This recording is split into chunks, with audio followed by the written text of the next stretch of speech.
Nothing better on a rainy fall Sunday than making braised short ribs over mashed potatoes. About 5 pounds of short ribs, salt and pepper them.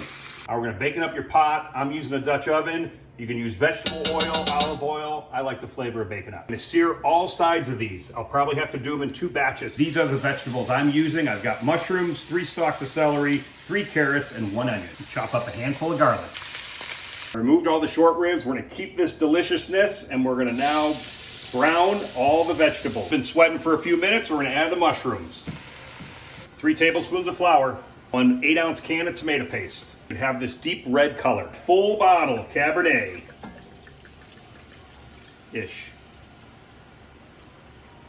Don't worry, it's my family, it'll burn off. The short ribs back in. We're gonna bring this to a boil and then let it simmer for 10 to 15 minutes. Some oregano, 3 bay leaves.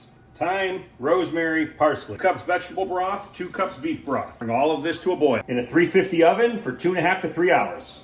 This has been going for 2.5 hours. This is the secret ingredient. 1/2 cup of cognac. Pour it in and then put it back in the oven for another 15 minutes. Last step, 1 stick of butter quartered in each quarter. Put the cover back on and then we're gonna strain. Transfer the short ribs to a bowl. Strain the gravy. Bones fall right off. Served over mashed potatoes with some Nihilist Syrah from Bright Cellars. Are you kidding me?